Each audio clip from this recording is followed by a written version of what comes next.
later this afternoon. So now I would like to say thank you and extend a warm welcome to Professor Clare Elwell, who is joining us here today. Professor Elwell is a professor of medical physics and biomedical engineering at the University College London, where she is the director of the Near Infrared Spectroscopy Group and a vice dean for impact the Faculty of Engineering Sciences. Professor Elwell started her scientific career with an undergraduate degree in physics and medical physics at the University of Exeter, where she stayed on to work in the hospital as a clinical physicist for a number of years before pursuing her PhD and later as a research fellow in the University College London in the neonatal intensive care research team for pediatric children. There she used near infrared spectroscopy to measure newborn brain function for babies. Professor Elwell has received a wide range of awards, so I'm going to embarrass her, that demonstrate her excellence in public engagement. For example, the University College London Provost Public Engagement Award.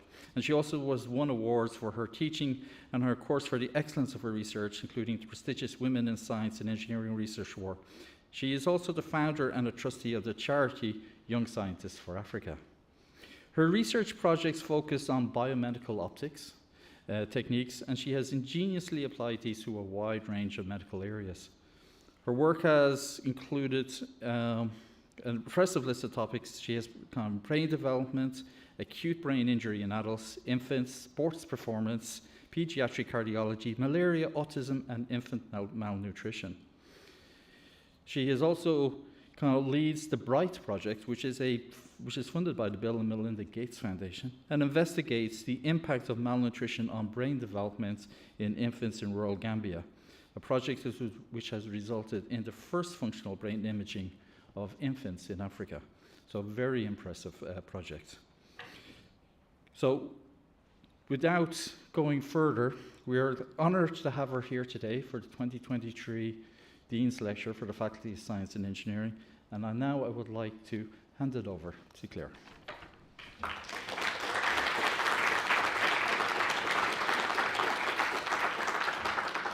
Thank you very much, and thank you for the invitation to speak today. It's a real honour to be here, and I'm looking forward to meeting with you and speaking with you all.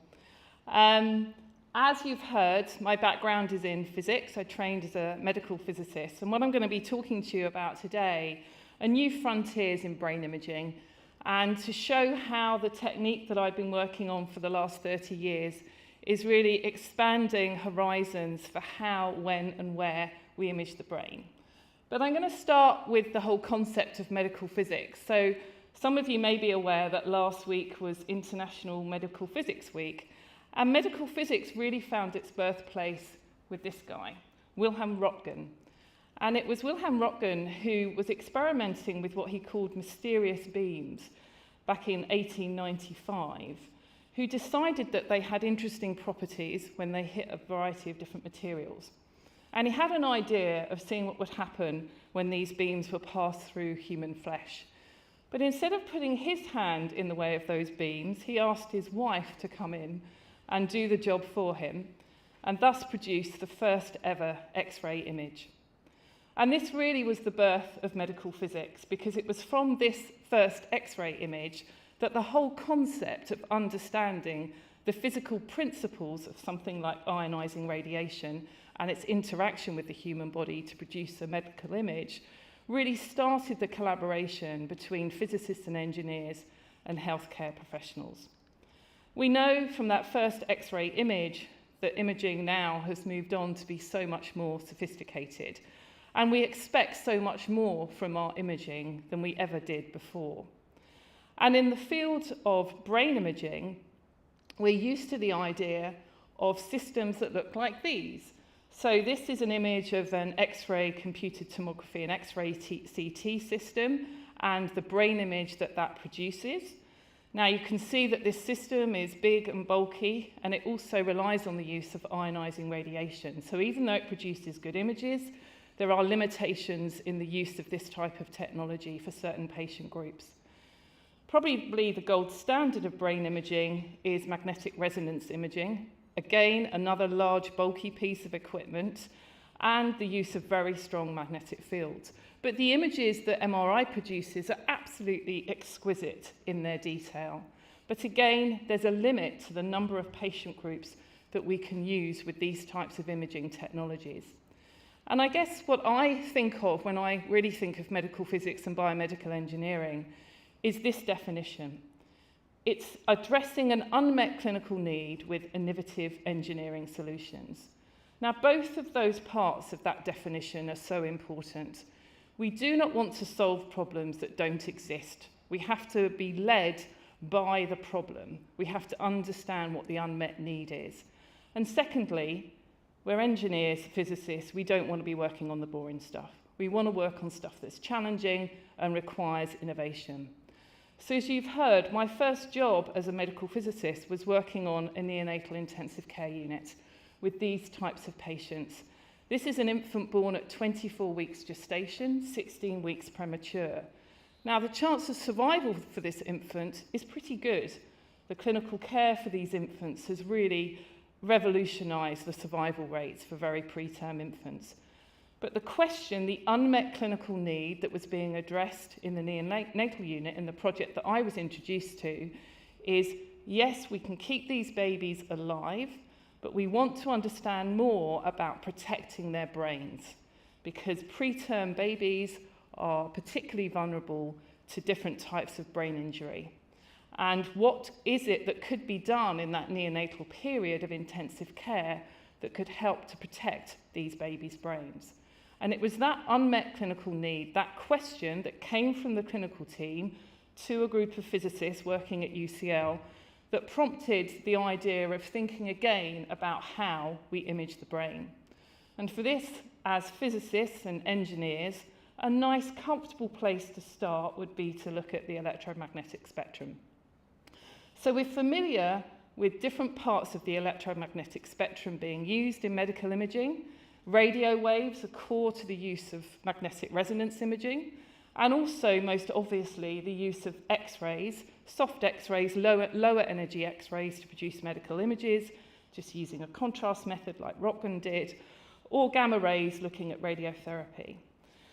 But the area of the electromagnetic spectrum that was zoned in on for this particular unmet clinical need was the optical part of the spectrum, and particularly the region that allowed us to look at blood in a way that would not otherwise be possible. So what do I mean by that? Well, here's two tubes of blood, one containing lots of oxygen in a nice bright red colour, and one more of a deoxygenated, had some of the oxygen taken from it. So you can see clearly the colour difference between these two tubes of blood. And if you're a football supporter, you might compare Manchester United to West Ham, might be the description of the different colours of that blood. But we can see that visible difference in the colour of the blood just by using visible white light. But if we use white light to pass through tissue, we can also get very useful information. So if we to pass white light just through our fingers, and you can do this all just with a flashlight on your phone, you know that your finger will start to glow bright red. And that's because all of the colours are absorbed from the white light, apart from the red light, which is being reflected back to your eye. The reason that the red light, and only the red light, is being reflected back to your eye in that example is because your tissue contains blood, and most of the blood in your finger is well oxygenated, so that blood is bright red in colour. So that's just a very simple description of using white light to understand what's going on in our tissues and to see what colour the blood is, and from that to work out the amount of oxygen that it's carrying. But you can imagine that if we were to hold up a flashlight from our phones, we might get it to pass quite nicely through our fingertips. But if we were holding it up to our head to try and get it to pass through our brain, we wouldn't have a lot of luck. And this is where we have to look closer at that part of the optical part of the electromagnetic spectrum. And instead of using visible white light, we move up the wavelengths. So this red laser pointer that I've got here is about 632 nanometers. If we slide up towards 700 nanometers, we're in the near infrared part of the spectrum into the invisible part of the spectrum. And if we pass Near infrared light through tissue, it has a very specific effect. Here's a photograph of a hand transilluminated with near infrared rather than visible light. And what you can't see in this hand, although it's there, is the bony structure of the hand. That structure that looks so clear on the X-ray, we have a completely different contrast with near infrared optical imaging. Essentially, the bone becomes transparent. And if the bone becomes transparent, that means we can pass near infrared light through the skull into the brain tissue. And just as we did with our finger, we can see what colour the brain glows. And therefore, we can work out how much oxygen it contains. And all we're actually doing, this is a plot of the absorption spectra of oxy and deoxyhemoglobin. And what you can see here is that the absorption of both of these chromophores, both of these compounds, is high in the ultraviolet and relatively high in the visible, but it dips significantly as we go into the near infrared region at about 700 nanometers. And so this reduction in overall absorption is what helps us pass this light through the bone. But importantly, once we're in this region, we still get a discrimination of absorption depending on whether that hemoglobin is carrying oxygen or not.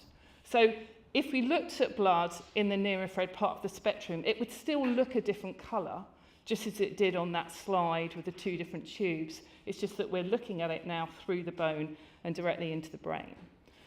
So in terms of the hardware involved in developing these systems, it's pretty straightforward. People might say that I've spent the last 30 years working on a glorified torch, and they probably wouldn't be far wrong. But that's one of the amazing strengths of this technology. So we use laser diodes in the near infrared part of the spectrum. This is a rather old slide, but it shows the transmission of that light to the head in this example via fibre optics, which is the way that we used to do this. And then the light will pass across the tissue of interest, in this case a head. Now, we're going to lose a lot of light because when light passes through tissue, and if you do that experiment with the flashlight on your phone through your finger, you'll see the whole of your fingertip light up. And that's because scattering is actually the dominant optical effect once you pass light of this wavelength into tissue. And so we're going to see quite a lot of the brain tissue glow. And so when we are passing light into the tissue, we're going to lose a lot of that light because it's going to scatter away from the detector. And for every 100 million photons that we put in on one side of a baby's head, we're going to, on average, detect a single photon at the other end. So we get a lot of light losses due to scattering. That means we have to have good light detectors. But once we are able to detect the light coming from the head, compare it to the light that went in, essentially look at the change in the colour of the light, how much of the red or the blue of the light has been absorbed, then we can produce these maps of oxygenated and deoxygenated blood. And this is a photograph of the type of infant that we were working on back in the 1990s that, as I say, prompted this initial unmet clinical need. And a couple of things about this photograph. This baby is extraordinarily vulnerable.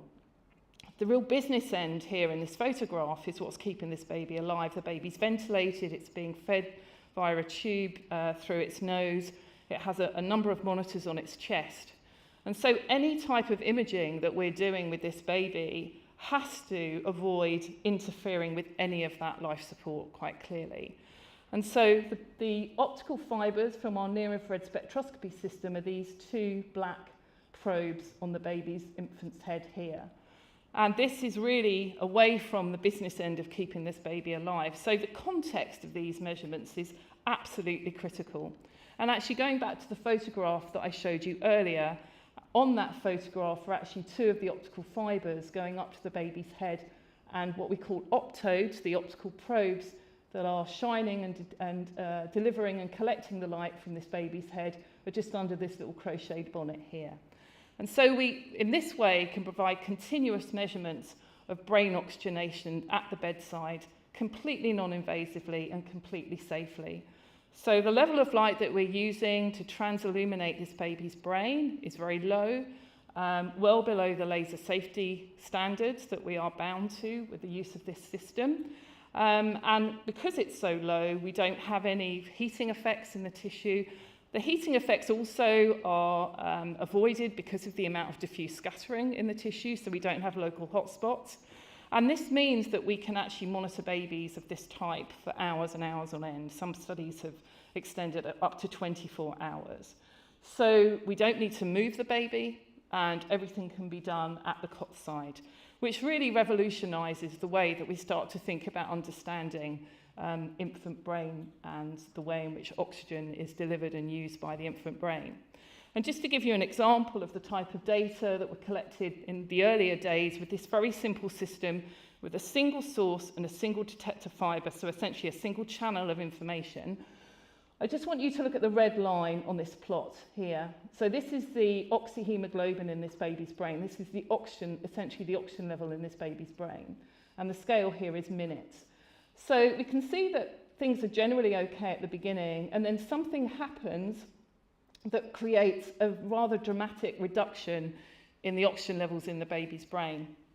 And what actually happened here was that the tube that was going down into the baby's lungs to ventilate the baby got filled with secretions. And it wasn't immediately noticed because the monitors that have the alarms on them at that point is the green monitor here. The green monitor here is the carbon dioxide level in the baby's blood, which is measured through a transcutaneous across the skin, which is rather a slow monitor. But we can see that the direct brain monitor is reacting pretty quickly. And at this point here, the nurses are alerted, the secretions are sucked out of the tube, and we get a nice return of the oxygen levels in the baby's brain. This is just a very simple example of the value of having a continuous measure of oxygen transport. Now, we realised fairly early on that there were limits to just having a single channel of information, because what we really wanted to know was what was happening to the distribution of oxygen across the baby's brain, if we really wanted to understand brain function. And so for that reason, we developed a mapping system. So here's our baby's brain, and here is a number of different source and detector channels. And for this, we are passing light through each of these source and detector positions. And for each pairing, we're looking at the colour of the blood in that region of the brain and building up the map that you can see on the left-hand side of this slide. Now let's imagine that the baby's got some oxygen in their brain, denoted by these white circles. And then we do something with the baby. We challenge them in some way, we stimulate them in some way. Maybe we play them some noises or we show them some stimuli visually. And the baby starts in selected areas of the brain, starts to use up oxygen or change the oxygen concentration in various regions of the brain. And what we can pick up is the change in the colour of the oxygenation map that's related to the distribution and the use of oxygen in that baby's brain. So now we've moved from just a single channel of information to a mapping of brain oxygenation in the baby's brain. But you might be asking yourself, well, how do you attach multiple sources and detectors onto a very vulnerable baby's brain? So this was the idea of what we wanted to do, literally transilluminate this baby's brain, and this is what was built. So this work was funded, it was pioneered by a colleague of mine called Jem Hebden, who used to work in astronomy and had a really fantastic background in optical detectors that he applied to medical physics.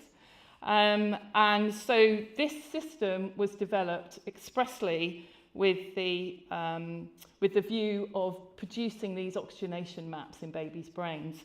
Now, I can assure you that this baby is just sleeping. At no point do we ever sedate or paralyse any of the babies. That would go against everything that we would want to avoid.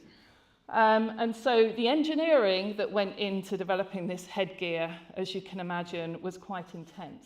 We worked very closely with the clinical teams and importantly with the nursing staff to ensure that the primary concern was the baby's safety and the baby's comfort. But we were able to develop this system in such a way that these babies would sleep through these procedures. And what you can't see on this slide is that this is a 360 headgear. And actually, we developed a specially designed mattress, so the baby actually lies into a mattress, a concave mattress that's got the sources and detector fibres at the back embedded into it already. And also probably what you can't see is that the whole of the inside of that helmet is lined with black foam linings. So all the baby feels is that they're just encased in a foam hat. Hence, the baby sleeping very nicely. And for those of you that have had babies of this age, you know when the arms go up to the side, you know that they're actually really comfortable and sleeping well. So these are the sorts of brain oxygenation maps that this type of system delivers. And we can monitor these babies during a range of different situations. One example is looking at the changes in oxygenation related to neonatal seizure. And in this situation, we can combine optical imaging with EEG to look at the electrical activity in the brain and the consequences of the electrical activity and the discharge in neonatal seizure with what's happening with the oxygenation levels in the baby's brain. So we get quite a good coverage of both what we would call neurovascular type of events happening in the baby's brain. So this has given us an idea of how we can change the way in which we image the brain. And because of this advent of this new technology, we can start to consider when do we image the brain. And it's been incredible to see over the last 30 years how this technique has enabled us to measure the brain across the entire lifespan. So there are measurements that we have performed in fetuses, and these involve inserting a source and detector fibre onto the baby's head at the beginning of labour and measuring the oxygenation levels during labour and during childbirth to look at the potential issues that can occur if a baby is having any type of distress during labour. We can get a direct measure of the brain oxygenation. The neonatal measurements I've spoken about, I'm going to be speaking about infant and toddlers, but we can also measure in adolescents and really sort of ambulatory type monitoring, as well as adult intensive care. So intensive care has been a primary target in the early stages of the development of this technology for all of the indicators that I've already given. We don't need to move the patients, the brain imaging comes to them. This is a child undergoing extracorporeal membrane oxygenation, ECMO. This is a very delicate procedure clinically where there are two tubes inserted into the infant's veins and arteries in the neck. So it's very important that that head is not moved, and we were able to develop a system that allowed us to look at brain oxygenation maps in these very delicate clinical situations in paediatric intensive care. And my PhD was actually transferring the technology into adult neurointensive care. And this is a patient that's had a traumatic brain injury, and this system here, all the other systems here are looking at essentially markers from this patient, but what we would call systemic markers, non-brain markers. And here's our Near Infrared Spectroscopy system here. I'd say it's no longer a small system. This is about the size of an American fridge, probably a good comparison. But again, the headgear is safely placed on this patient. I could talk at length about all of these studies, but I've chosen to focus on some of the work we're doing in infants and toddlers and the study that was mentioned in Africa. But I'm very happy to talk about this and take questions on this. I think there was a paper published just this week about the use of brain imaging to look at converting brain activity into text. And I think that's a very interesting area now for brain imaging, particularly brain imaging of unconscious patients. And I'm particularly interested in working in really thinking about some of the ethical guidelines about how that's used. Just because we can image brains in a range of situations, I think we have to now consider, should we? And what are the potential sort of governance issues around that? So I'm happy to revisit that question with any of you later. What I'm going to focus on, because I think it's a particular area of brain imaging that has benefited massively from this technology, and that's looking at young infant brains, so out of the neonatal period, really in the first year of life, and now increasingly in the first 2 or 3 years of life. This conventionally has been the black hole of brain imaging. So when you look at neonatal brain imaging, those babies are not moving typically. They're certainly not going anywhere. Once you start to get into the 4 to 6 month old infants, you have got to develop techniques that allow these infants to do as they wish and to move freely. So the emphasis there is on getting the engineering correct so that the infants don't feel that they're having their brain imaged. And this is a particular interesting challenge for engineering. And this came about from a conversation I was invited into with a group of neurodevelopmental psychologists from Birkbeck College, University of London, at the Centre of Brain and Cognitive Development. And they're situated maybe 50 yards from the engineering building at UCL, which is incredibly useful. And they invited us to go over and see some of the studies that they were doing in infants, actually using EEG to look at brain activity in sort of 4 to 6 month old infants. And when I spoke to them, I said, well, you're using EEG, what are the limitations? And they said, we're just not getting the spatial specificity from EEG that we want to understand enough about the developing brain. And so we're interested in the use of optical techniques in providing more information. So our challenge, the engineering challenge, that was the unmet need. The engineering challenge was to develop a system that would work on these infants, as I say, the initial target between 4 and 6 months of age. So we developed this UCL NIRS brain imaging system. And we knew that we had to develop headgear that would enable, as I say, the baby's head to move. But at the same time, we wanted to get a good enough coverage of our sources and detectors that enabled us to get more spatial specificity with the images or the maps that we were creating. So this system was developed by another colleague of mine, Nick Everdell. It uses 16 laser diodes at 2 different wavelengths in the near infrared, and it intentionally modulates the sources so that we can look at multiple sources and detectors at the same time. We just demultiplex the signals to look at the location that they're coming from. And this allows us to develop headgear that's got a particularly flexible approach. So, for example, we want to really focus on particular brain regions. We can load the sources and detectors into that area and produce higher density information in that region. The trick with this type of system is that how do we, again, attach multiple, in this case, optical fibres to this now moving infant head? And this really was a challenge that took an awful lot of our time. I should just say this is our first design, and we just relied on using what we had at the time, which were end-on fibres, and we embedded them in this black foam pad and then strapped it onto the baby's head. It sort of worked, but not enough of the time. I would think the data dropout from this was approaching 50%. Okay, so just not good enough for reliable studies. We knew it was safe, and actually the babies themselves weren't too bothered by it, but every time the baby's head moved, there was just too much movement in the headgear that meant that we were essentially decoupling from the baby's head and we weren't getting reliable data. So we then moved to an approach that used a glass prism to bend the light through 90 degrees, and this enabled us to develop a much more wearable cap. And this definitely improved the data retention that we had, but we weren't getting such good quality data because of the light losses around the prism. And so we wanted to try and improve the amount of light. We know already that we're working at the limits sometimes of these detectors. We can't afford to lose light before it's even gone into the baby's head.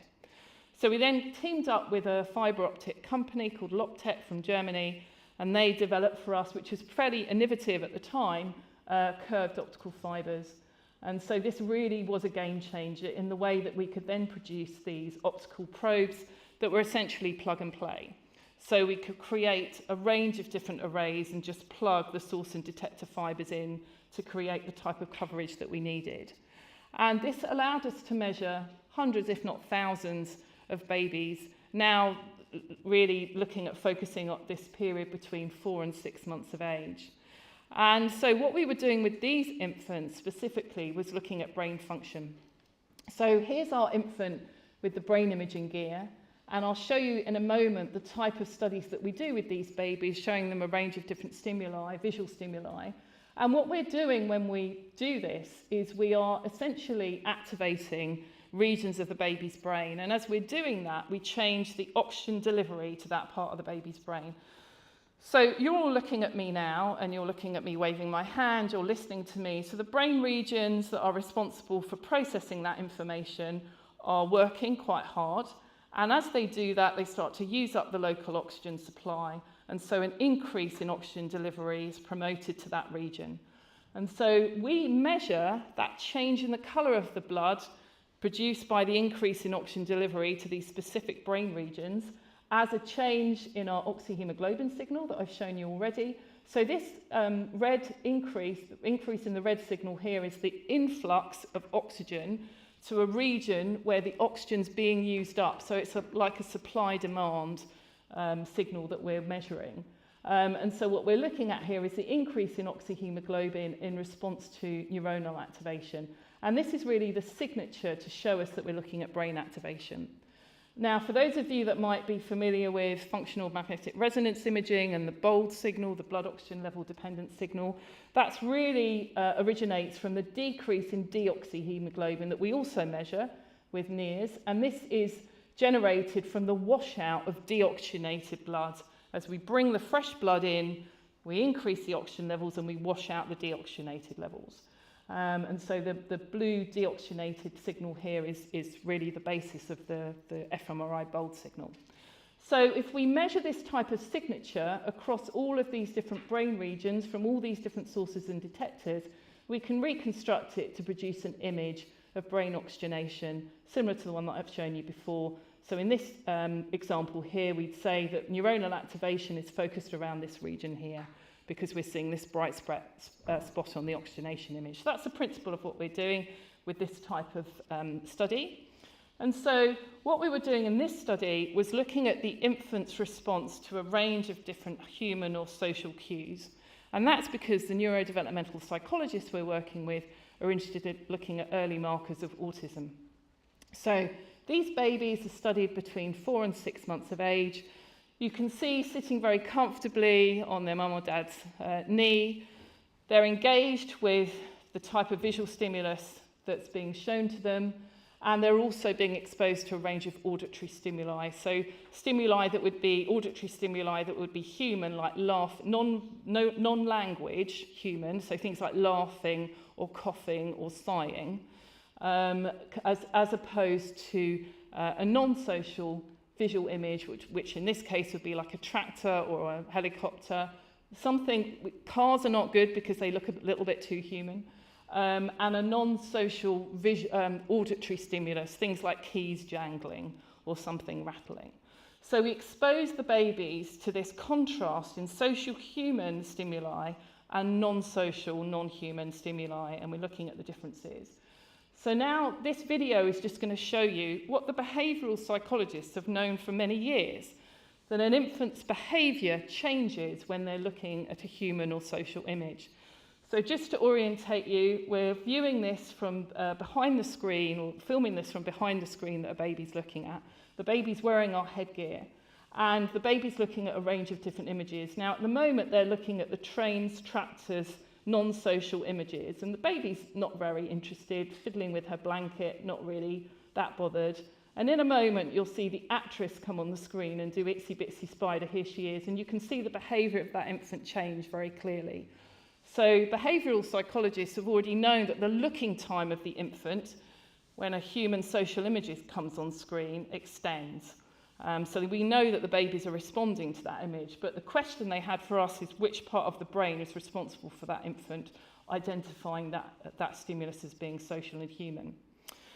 And so this is what we were able to show. So in infants between 4 and 6 months of age, typically developing infants, we showed an increase in oxygenation, an increase in neuronal activation to the human social images compared to the non-social images.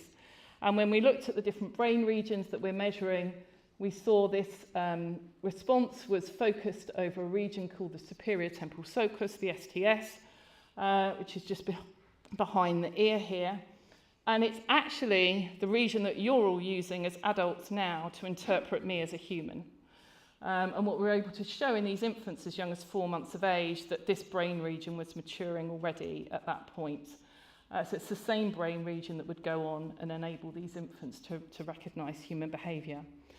So this was a real breakthrough in understanding what was driving the behaviour of that infant in terms of the way in which they responding in the way they looked at that social image. So brain imaging now is giving us literally a window in to which brain regions are responsible for driving that behaviour.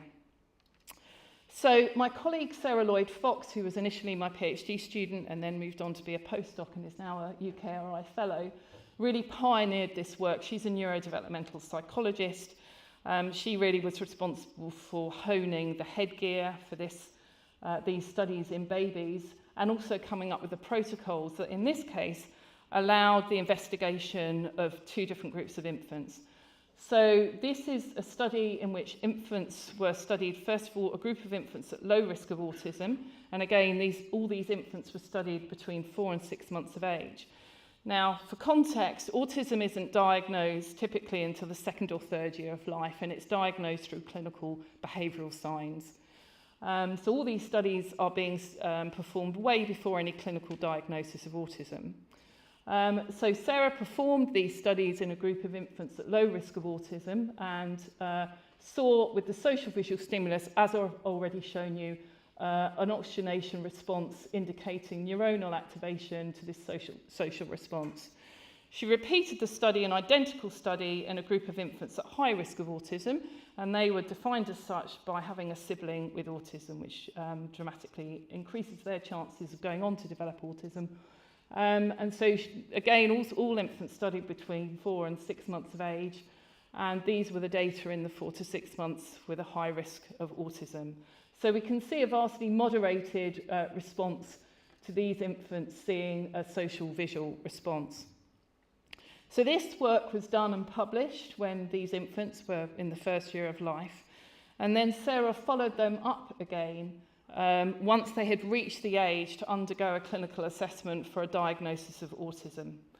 And what she found was, when she separated the group of infants, so only looking at the data measured at 4 to 6 months of age, she separated the data out into those babies who were at a low risk of autism and a high risk of autism, as we see here, and then looked at how it compared with their clinical diagnosis of autism. And what we see is the infants in the low risk group that had a good response, that were not diagnosed autistic. There was also a group in the high risk, a number of infants in the high risk group who went on to not be diagnosed as autistic.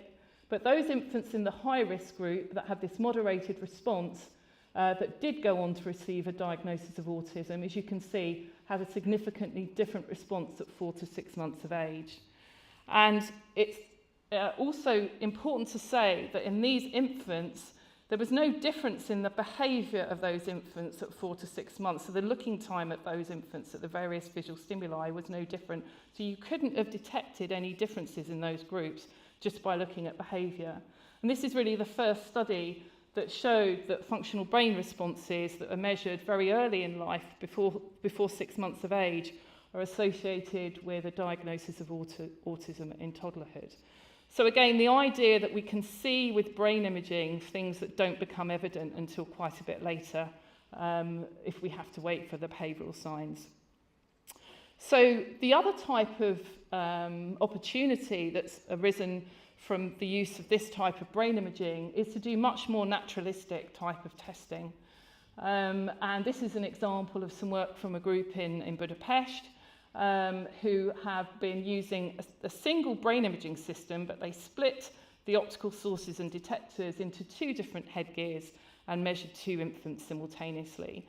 And so we can start to now look at the way in which babies interact with each other. And in other studies, groups are looking at the interaction between babies and parents and looking at that initial bonding or lack of bonding between caregivers and their infants. And so again, the idea of doing any of this with any other type of imaging is frankly impossible. So again, extending our ambitions for how we can image the brain. And most recently, this has led to the opening of the world's first toddler lab, again at Birkbeck. So the work that I've shown you already was performed at Baby Lab, and now just around the corner from Baby Lab, there is now a toddler lab.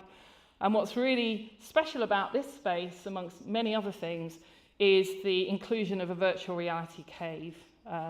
So we can now immerse toddlers into a world where we can really start to understand the way in which they interact with the world around them. And that's dependent upon using completely mobile and wearable brain imaging. So here's, again, the brain imaging that we've now upgraded so that the toddlers can wear this in a little backpack on their back.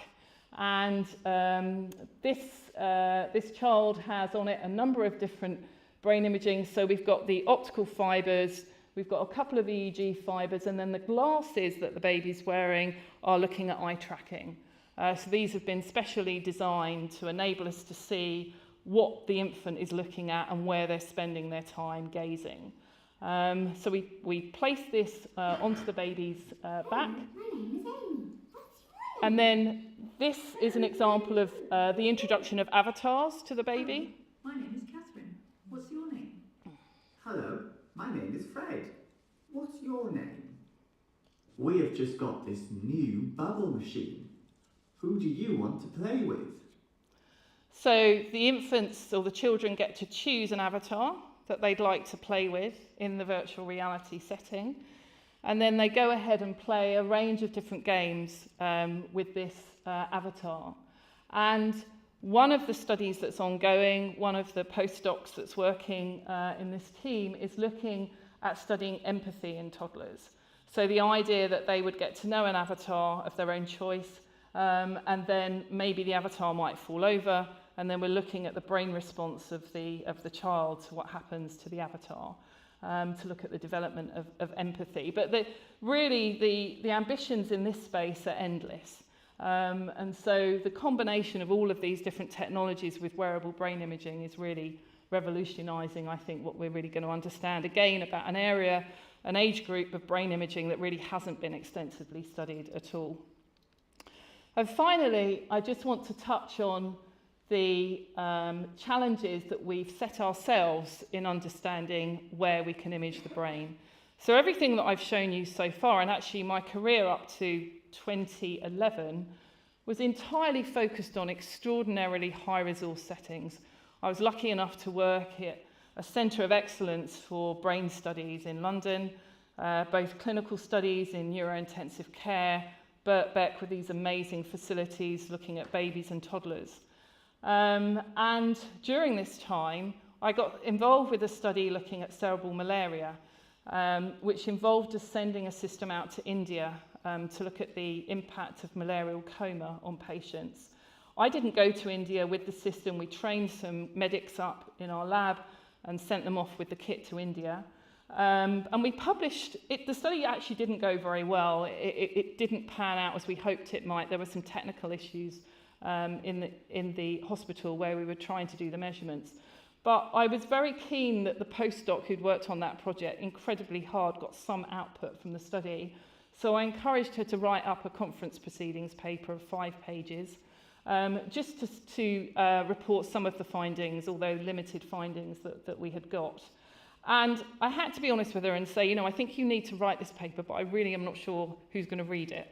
And it turned out that somebody did read it.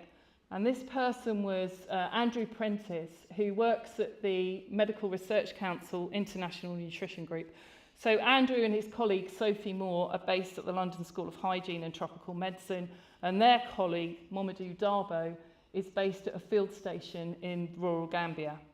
And they read our paper around the use of our systems in India in a global health project. And they also had read our papers looking at the use of the system to measure infant brain development. And they came to me with this question: could we use near infrared spectroscopy to investigate the effects of malnutrition on infant brain development in this setting in rural Gambia? And actually, they came to the lab where I work with this question when I happened to be away in Washington delivering a talk. And actually, I was in the talk that I was delivering, in my conclusions, I said, I think there's something untapped here in global health we need to look into. And so it was rather coincidence that those two things were happening at the same time. I spoke to them and said, I don't know anything about global health. I don't know anything about malnutrition. I've never been to the Gambia. In fact, I've never been to Africa. So you're going to have to educate me pretty quickly. And it was quite an education. So 150 million children worldwide are malnourished. Half of the children in the world live in poverty. And the risk factors for those children include under and malnutrition, so not enough food and not the right balance of food, a range of infectious and non-infectious diseases, low quality healthcare, and inadequate provision of early years education. Things that we take for granted here that our children will have access to. And the consequence of that, as really focused on in a paper from 2016, is one in every three preschool age children living in low and middle income countries are failing to reach basic milestones in their cognitive or socio-emotional development. So this is a real problem about the impact of this early adversity on infant brain development. And the vast majority of those infants are living in sub-Saharan Africa. So this was the background that I was given to the scale of the problem. And then I said to the group in the Gambia, what are you currently doing to understand infant brain development in the infants that you're studying? And they said, we are measuring the size of the infant's head. Now this actually is a very good and practical measure and very easy to implement.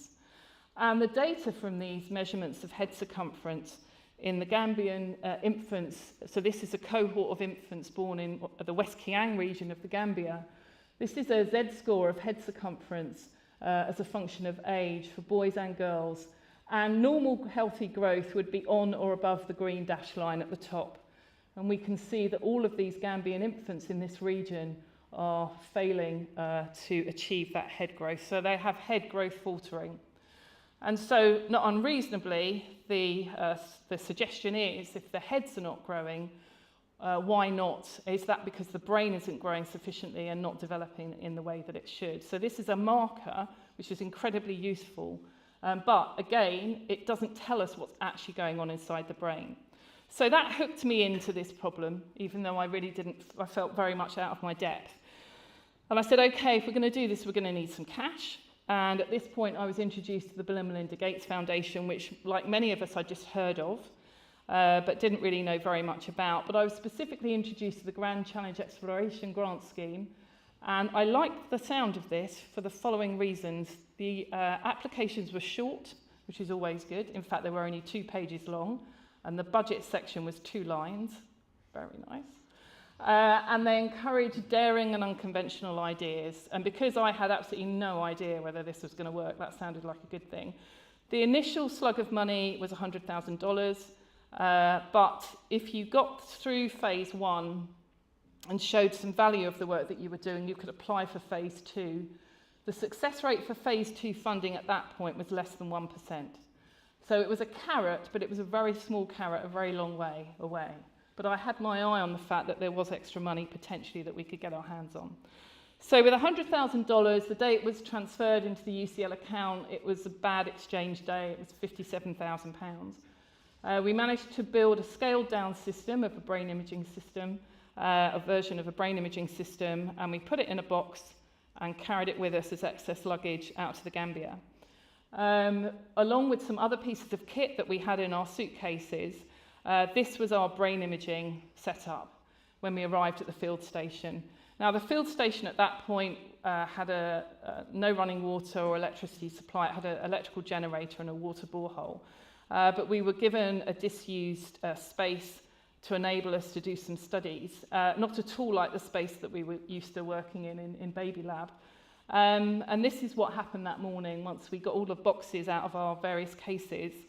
Within an hour, we had set the system up pretty much as we would do in the UK. Within an hour and a half, we were training our local field worker, Sekou. And in just over 2 hours, we had our first mum and baby come into the lab for a study. And a few minutes later, we were replicating a study that we'd done many times in the UK.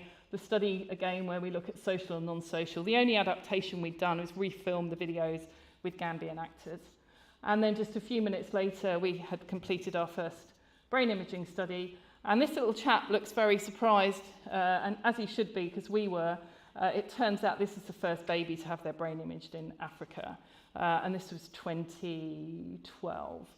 It's a bit crazy that it took this long, because all we really did was put a brain imaging kit in a box and take it out there. We were very keen to look at the data to see whether it had worked. And these are the plots from different channels of this headgear that we acquired from that first infant. And what I really just want you to look at is the red line showing the increase in oxygenation, again indicating neuronal response. And what's encouraging for me about this was that it wasn't apparent on every single channel. There was some spatial selectivity in where this response was occurring, and that convinced me that this was good data. So it was very tempting to stop at n equals 1 at that point and pack everything up and come home and say that we've done it. But the idea that we got some spatial responses that were similar to those that we saw in the UK meant that we had a good working protocol. And so we stayed on that visit and studied another 41 babies between 4 and 8 months of age. That was the group that we were most familiar with studying in the UK. We then followed these babies up at 9 to 13 months and at 12 to 16 months. And you'll see that the number of babies has decreased. We had a couple of babies move away, but we also had 2 babies die. And that was really a stark reminder of the population challenge that we were working in. We also added some cross-sectional studies within the first couple of months of life and up to the second year of life. And this was to satisfy what we promised the Gates Foundation, which was to show proof of principle of this technology over the first 1,000 days of life. And they count days of life from conception, so that really is up to the second birthday. So we've never studied all these different age groups at that point. This is way before Toddler Lab was opened. So it was encouraging for us to show that we could use the technology across those different age groups. And the next thing I'm going to show you is a video of a little chap who, I just love this video because it was one that we showed to consent mums and babies into the study. Because if someone comes to you and says, we'd like to do brain imaging on your baby, we don't use the word lasers, but essentially we're going to fire lasers into your baby's brain. It's very scary, potentially. So this, sorry, it's quite loud, the volume. That's the non-social sounds that you can hear, the keys dropping. So he's looking at a social image. So you can see on this mirror here what he's looking at. He's looking at the actress, the social image at the moment. And what you'll see in a minute is that he'll start to mimic what he's seen on the screen. But the thing that really comes across in this video is how naturalistic this is, how comfortable both he and his mum are having being part. These are sort of gurgling noises that are the non-social images. And now he's just going to do peekaboo just to look super cute. So the idea that people said to us, you won't get this to work in Africa, you won't get it to work on dark skin and dark hair, as if we are not presented with those infants in London, and you won't get it to work in toddlers. I just show them that video. And the data we got from that little chap is very good. So because we realised that this was a first, and we were really, I think, pioneering this new research field, I'd never done this before with a project, but I decided to brand it. And we called it Global NIRS, and we published very quickly the results of our first study.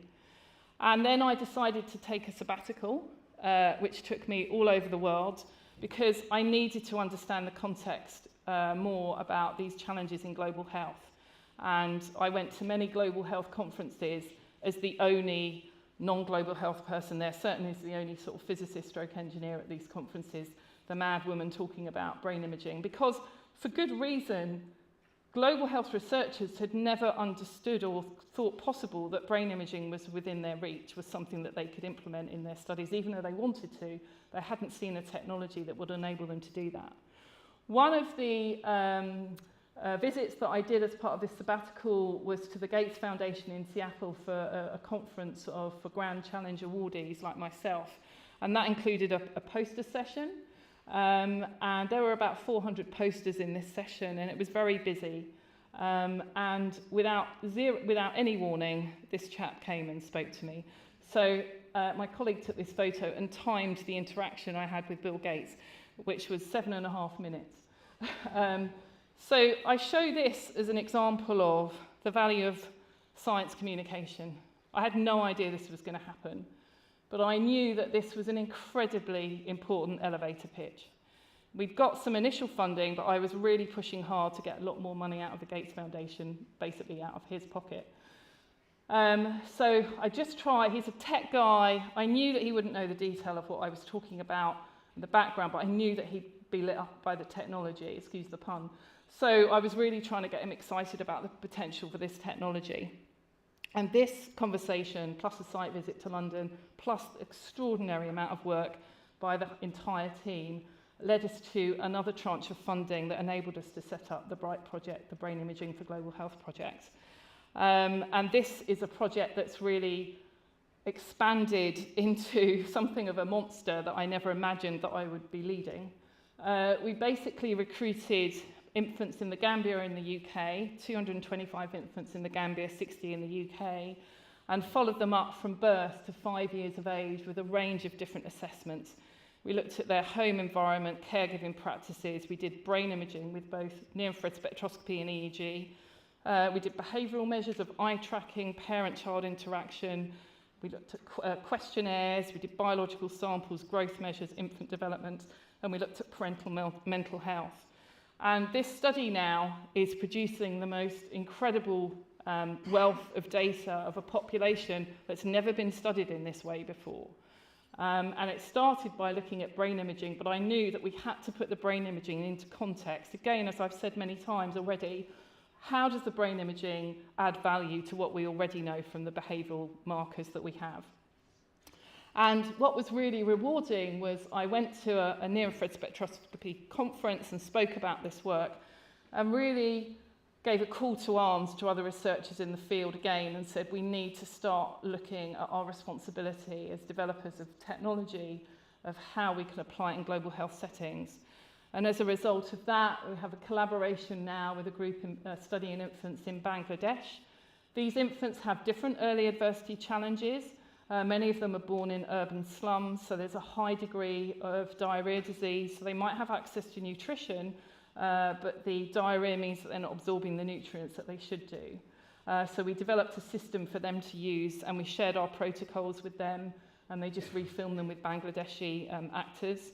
And so we now have this situation where we've got the same measures being made with the same systems over 3 different continents in 3 different types of populations. So we're now enabling these researchers to provide cross-cultural comparisons in a way that they haven't been able to do before. And we basically set up a new research field of global FNIRS. This slide is a little bit out of date now, but just to show that there are many studies now being added to this endeavour to produce brain imaging globally. And this is a great example of a mobile brain imaging lab in the Ivory Coast. So a researcher is looking at literacy in children who mostly work on cocoa farms and to see what the impact of lack of education is in these children. So she just goes to these rural villages and has a pop-up tent within which is a brain imaging laboratory. And as I said, we have a wealth of different outputs here, and I don't really have time to go into them all now, but this slide is just to show that we are reaching a range of different audiences. So clearly developmental science is leading. We've published on Gates Open Research so others can replicate our methods, but also in the brain imaging community to show the possibilities of extending brain imaging into this area. And I guess because I'm either crazy or ambitious, or both, my next idea is to see whether we can get a solar-panelled brain imaging system on the back of this motorbike. This is a field assistant who really is a key to lots of the work that we did in the Gambia. So Mamadou would go out and consent mothers and fathers and their infants for our study.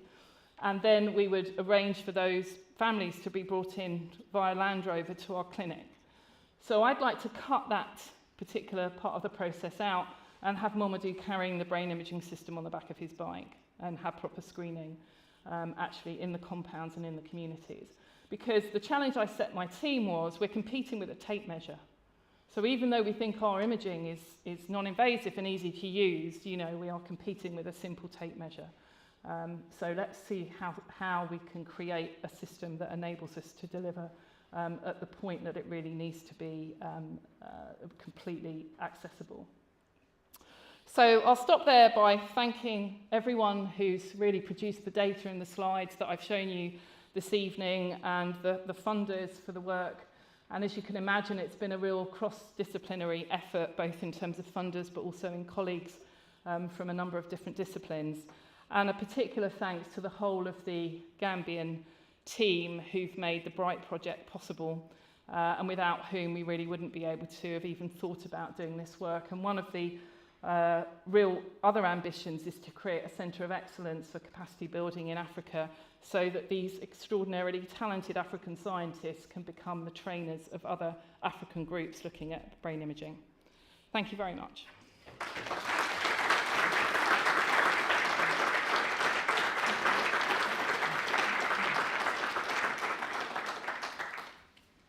Thank you so much for your fantastic talk and for bringing that outstanding research to us here in Maynooth.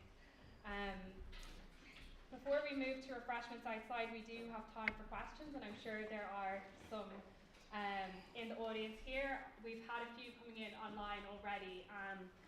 I don't have a questions mic, unfortunately, so if you wouldn't mind just putting a tiny bit of context into the mic when questions come to you from the audience. Yeah. If there's no one jumping out of their seat right now, I might do a couple of the audience online audience questions first, and then at any point feel free to put your hand up and I'll come to you. So the first question that we had online was, is there any correlation in the use of fibre optics in ASD sensory rooms and brain oxygenation in that kind of setting? No, but that is an area that we're clearly wanting to move into. I think now that we've got, so the toddler lab is much bigger than the virtual reality environment that I showed you. It contains a number of different types of spaces where we can provide naturalistic settings for looking at the behaviours of infants, but also to think about interventions. I think what we've been working so hard to do is to get to a place where we can image babies' brains really without them knowing that that's what we're doing. And I think only when you've got to that place can you say we can really start to look at the impact of interventions. And because of the ease of application of this technology, it means we can bring infants in repeatedly, just as we've done in the Gambian study. We can really look at longitudinal measurements, which are really key if we're starting to look at interventions and a range of different interventions. And I think that what's rewarding as a sort of physicist engineer in this space is that we really feel that we're delivering incredibly useful tools for the neurodevelopmental psychologists to really let their imagination run wild of how they can use them, particularly for that type of intervention. Absolutely. I think you've really demonstrated the kind of breadth of application of the technique today as well.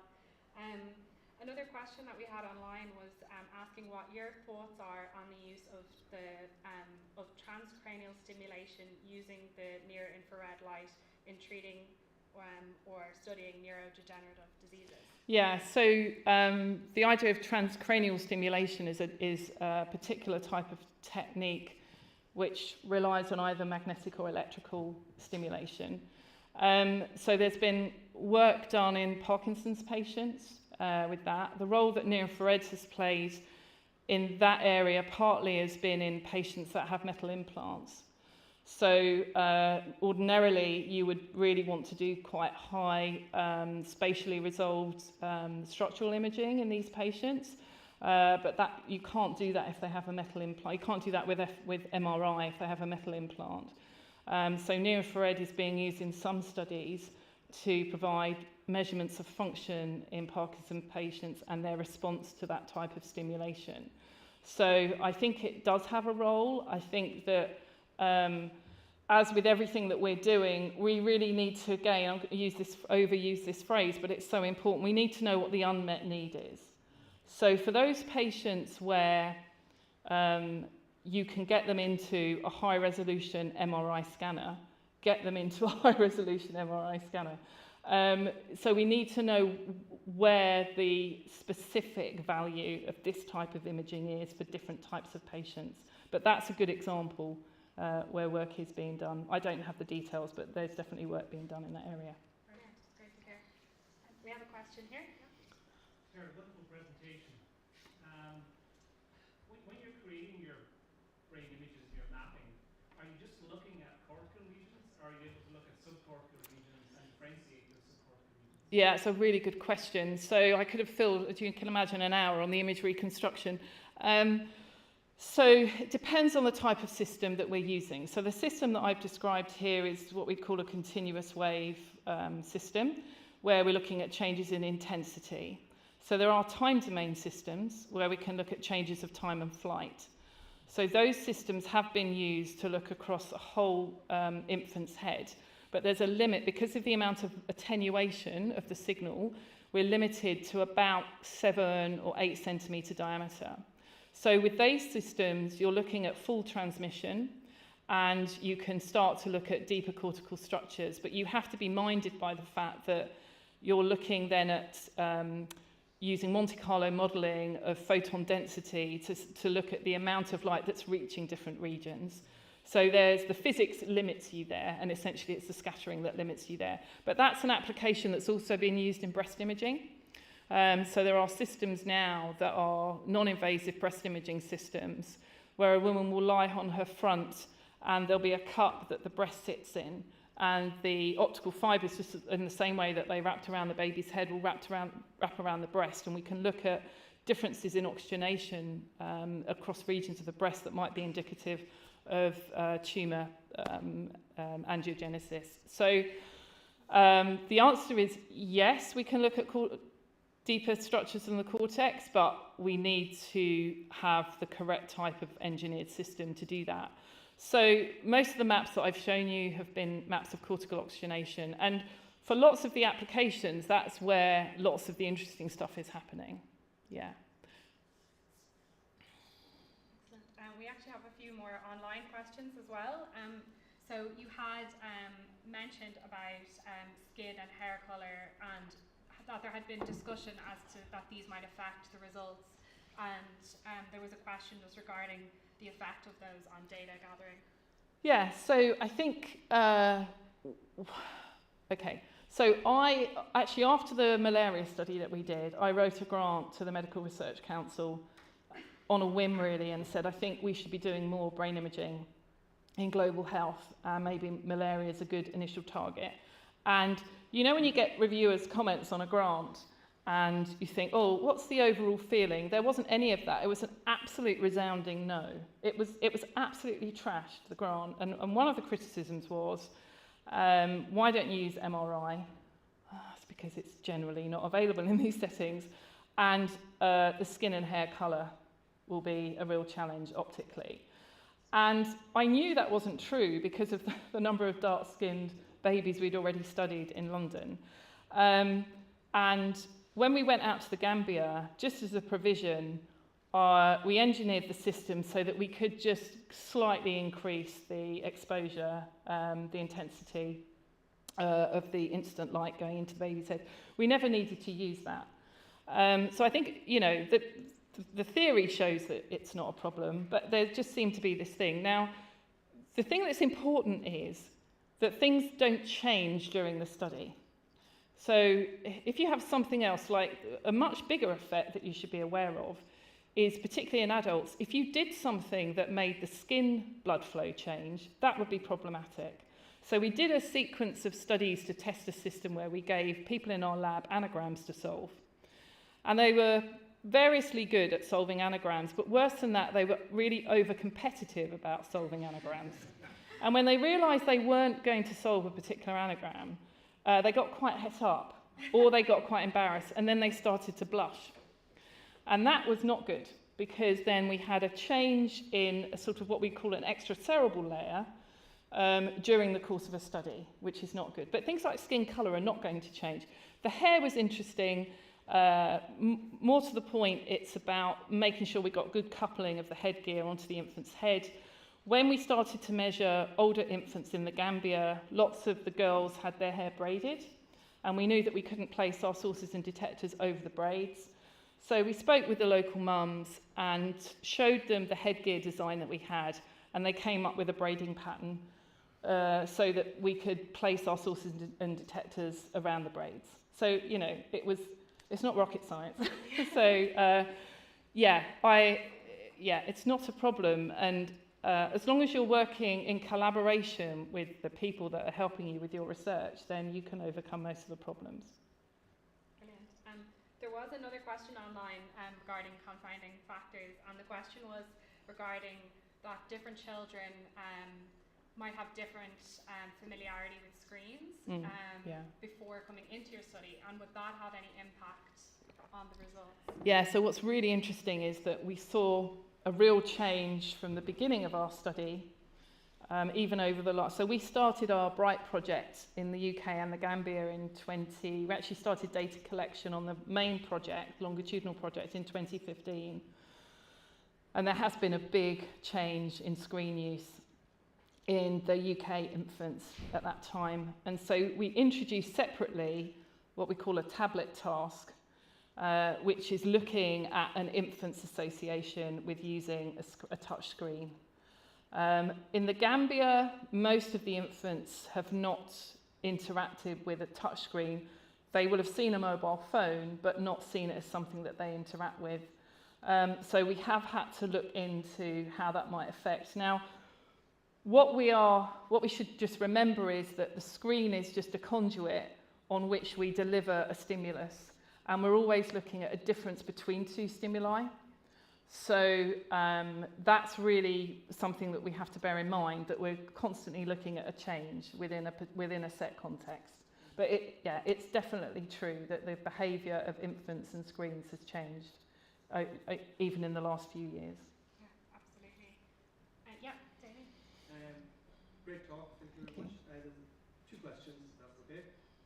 So the first was, thank you for showing error bars on your autism prediction, right? But the error bars were quite high on the tricky problem of predicting autism for 3 to 4 months old. Is that just simply a matter of getting more data, or is there a limitation in the approach? It's definitely a data problem. And I think the biggest challenge that we have now is to convert that group data into individual. So to be able to say with confidence that this infant is likely to go on to have an autism diagnosis on the basis of the responses that we're measuring at 4 to 6 months. So what's happening in autism research is multi-centre studies across Europe. So there's a large study called BASIS, which is happening across multiple centres in the EU, specifically for that region of pooling data. Because we're limited to accessing those infants that are at high risk of high risk of autism to start with. So I think predominantly it is a numbers game. All right, and then the other question. Okay. So maybe a bit more speculative. Is there much room? So you're looking at near infrared, and I don't know. I guess you're picking up changes in hemoglobin protein status or something. So by tweaking the frequency, do you think there are other things you could pick up other than blood oxygen? Yeah, so the whole talk that I could have done in an hour, which I didn't, and I chose not to mention it at all because it's a bit of it's hard to mention briefly.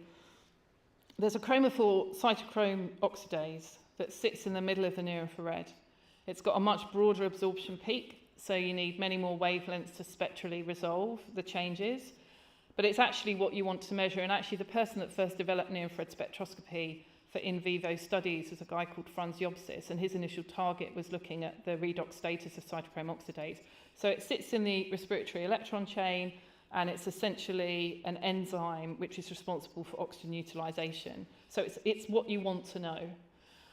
We can measure that. We've got great studies in adult brain injury. We've had a lot of focus on using that in adult brain injury, and also now in infants. So we've got some really interesting data looking at oxygen metabolism, which is what that enzyme gives us in autism, high-risk autism studies as well. So that again is, you just get it for free, right? Because it sits in the middle of the spectrum that you're already measuring within. And that's something that myself and a colleague have been working really hard on in the last sort of 10 years to really bring forward. And I think it won't be long before these systems incorporate that measurement capability in them. Okay, I think we better wrap it up there on the questions, but we will be moving outside for refreshments, and Professor Elwell will be joining us for refreshments, so hopefully you may be able to approach her. As I see there are a few more people with questions, but we just don't have time. So I would just like to invite up our Dean, Professor Elwell again, to formally thank Professor Clare Elwell for coming to give the Dean's lecture. So, on behalf of the faculty and everyone here, I would just like to say thank you very much for a wonderful talk, and we have a small gift for you. Thank you very much. Okay. Thank you. Thank you. Yeah, it's lovely. Thank you very much. Thank you. Thank you. Thank you.